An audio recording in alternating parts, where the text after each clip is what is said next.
Hi student, आज हम लोग सामाजिक विज्ञान का नया चैप्टर बहुउद्देशीय परियोजना पढ़ेंगे। अब जैसे ये लिखा है बहुउद्देशीय परियोजना, इसका मतलब क्या होता है?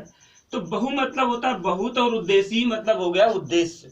यानी बहु मतलब बहुत, उद्देशीय मतलब उद्देश्य, परियोजना यानी ऐसी परियोजना जो बहुत सारे उद्देश्यों को पूरा करे, उस परियोजना को हम लोग बोलते हैं बहुउद्देशीय परियोजना। अब बात करते हैं कि कैसे बहुउद्देशीय परियोजना है।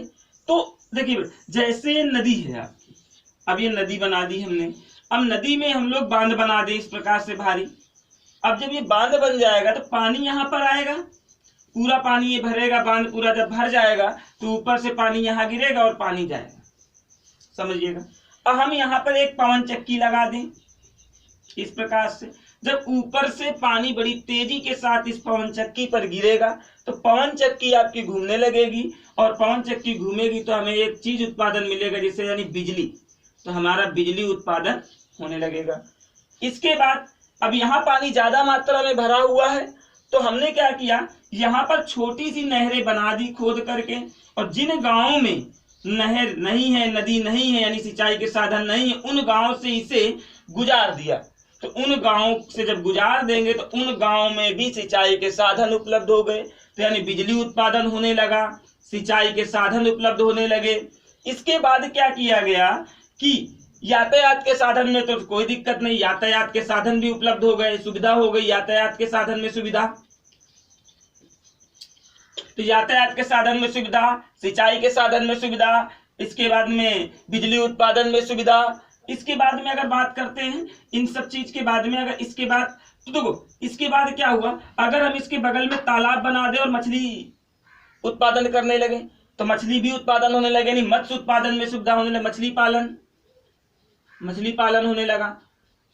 तो मछली पालन, बिजली उत्पादन, सिंचाई के साधन में, यातायात में सुविधा, तो बहुत सारे लाभ मिले। पशुपालन, आप पशुपालन भी कर सकते हैं। अगर भाई पशुओं को पालने के लिए पानी की आवश्यकता होती है तो पशुपालन में सुविधा होने लगी, तो पशुपालन में सुविधा, मछली पालन में सुविधा, बिजली उत्पादन में, सिंचाई के साधन में, यातायात में सुविधा। तो मेरा कहने का मतलब यह है कि बहुउद्देशीय परियोजना के अंतर्गत हमारा काम सिर्फ एक है, बांध बनाना। और इसके लाभ की अगर हम बात करें तो लाभ इसके बहुत है, इसीलिए इसका नाम दिया गया बहुउद्देशीय परियोजना। अगर बात पूछ ली जाए बहुउद्देशीय परियोजना से आप क्या समझते हैं, तो सीधा सा है कि बहुउद्देशीय परियोजना से आप क्या समझते हैं, ऐसी परियोजना जो बहुत सारे उद्देश्यों को पूरा करे उसे बहुउद्देशीय परियोजना कहते हैं। इसके क्या क्या लाभ हैं, तो इसके बहुत सारे लाभ हैं, जैसे कि सिंचाई के साधन में सुविधा या मछली उत्पादन में सुविधा, इसके बाद यातायात के साधन में सुविधा, पशुपालन में सुविधा, बहुत सारे इसके लाभ हो जाते हैं। इसके बाद में कई जगह जगह नदियों में बांध बनाए गए, तो अगर हम बात करें किस नदी में कौन सा बांध बनाया गया, उसके बारे में अगर हम बात करें तो हम लोग देखते हैं कौन कौन सी नदी में कौन कौन सा बांध बनाया गया। जैसे भाखड़ा नागल बांध,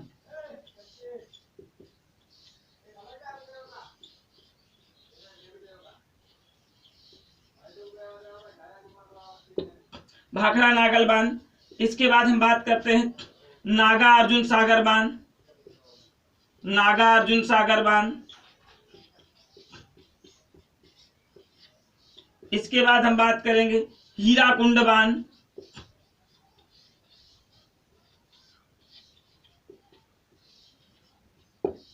इसके बाद हम बात करेंगे भाखड़ा नागल बांध, नागार्जुन सागर बांध, हीराकुंड बांध। आपने इन बांधों के बारे में बहुत सुना होगा। इसके बाद की बात करें तो टिहरी बांध,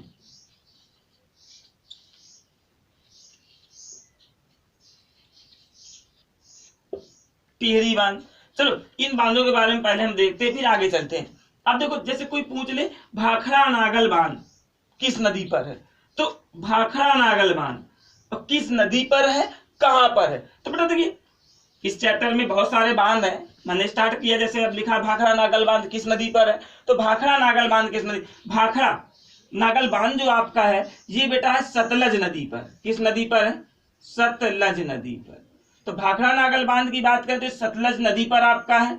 और इसके बाद में बात करें भाखड़ा नागल बांध नदी कौन सी, सतलज, और कहां पर है, तो पंजाब में है।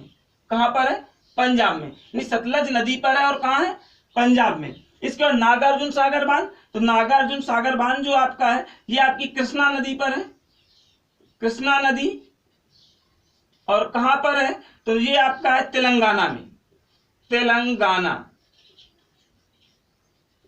इसके बाद में हीराकुंड बांध, हीराकुंड बांध की बात करें तो महानदी में है। इसके बाद कहां पर है, तो इसके बारे में बात करते हैं, हीराकुंड बांध उड़ीसा में है।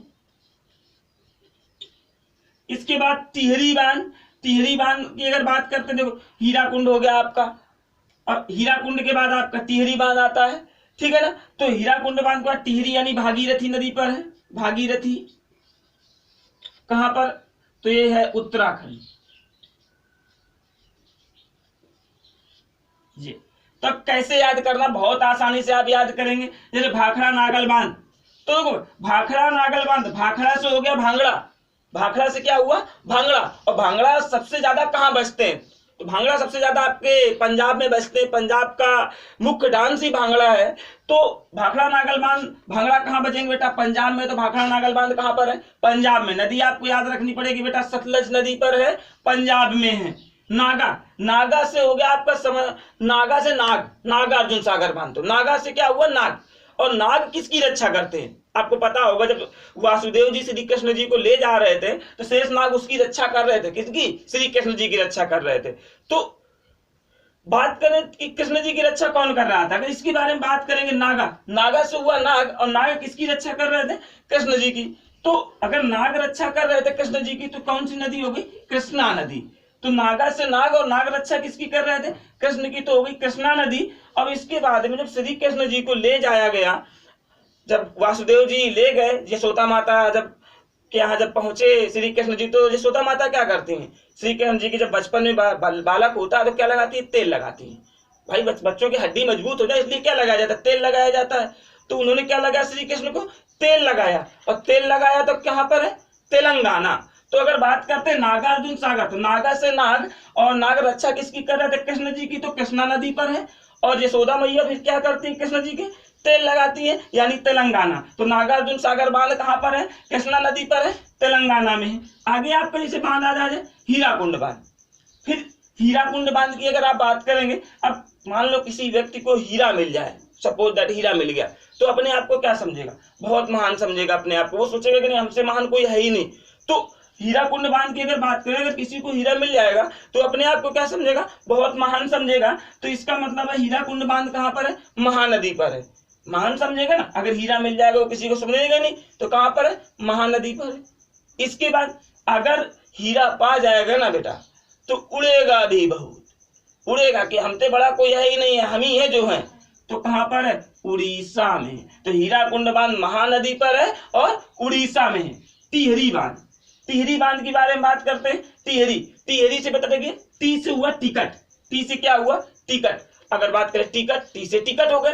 और मान लो टिकट में लंबी लाइन लगाए हैं, हमें कानपुर जाना है, और एकदम देखो ट्रेन आ गई है, हमें टिकट नहीं मिली, हम काफी तो भैया टिकट दे दो, भैया टिकट दे दो, लेकिन ट्रेन आ गई, फिर वो टिकट नहीं मिल रही।